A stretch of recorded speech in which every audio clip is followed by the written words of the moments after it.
Jeremy Clarkson launches new. Is the food worth the expectation? Jeremy Clarkson launches new dish. Is it worth the food? It's a foggy morning in Oxfordshire and the smell of burning. Today is a special day. Jeremy Clarkson, the man who has burned tires in every country he's been to, who once called a Toyota Helix immortal, who drove across the North Pole, is officially launching his first dish. That's right, not a car, not a new TV show, but a dish, a mix of food, speed, and Clarkson's enormous ego. Clarkson's Inferno Pie, a pie hot like a V12 engine. Jeremy showed up to the press conference with a half smile and an apron shaped like a Bugatti engine. Behind him was a giant oven, something that looked like it had been ripped from the engine bay of a Leopard 2 tank. Ladies and gentlemen, and James May, if he should happen to wander in, I present to you the pie the world has never needed, but certainly cannot live without. Clarkson's Inferno Pie. The music from the grand tour was playing. A kitchen staff member brought out a giant pie, which smelled, or something between roasting meat, engine oil, and a little crazy Mexican chili. Jeremy Clarkson didn't create food, he created a show, and you'll eat it, with a camera in your heart. Origin, an accident and a passion.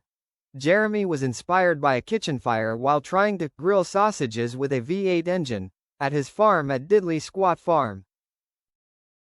He then asked himself, why not combine my love of cars with food, and so he spent 3 weeks in the kitchen, with a team that included a retired Italian chef, an unemployed chemist, and Richard Hammond, who was assigned to taste test, sometimes passed out from the spiciness.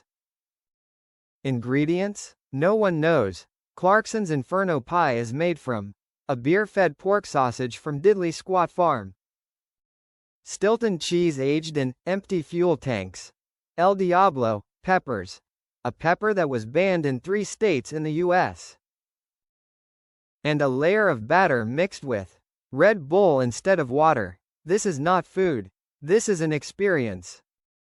Every bite is like a kick in the face, Jeremy says, his face as red as a tomato.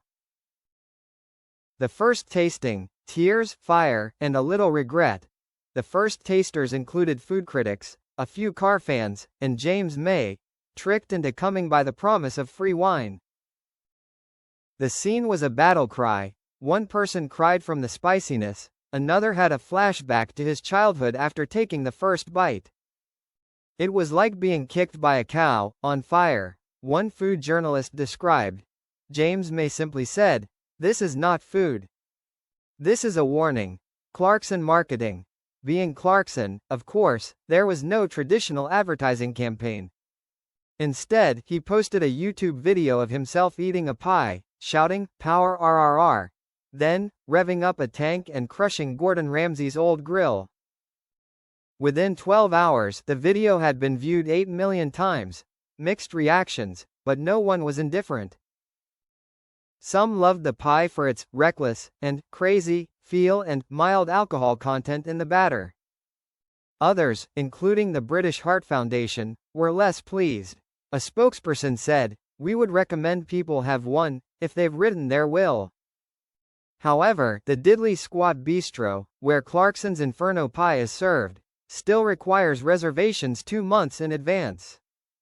Verdict: is it worth the wait? The answer is yes, if you're a fan of speed, wildness, and aren't afraid to risk your stomach. Clarkson's Inferno Pie is not for the faint of heart.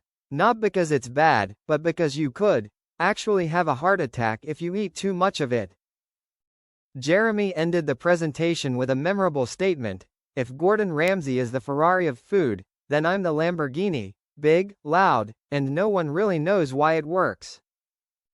And that's how Jeremy Clarkson, the king of speed, officially entered the culinary world. No one is sure if he'll come up with a second dish. But one thing's for sure, those who've tried the first one will never forget it.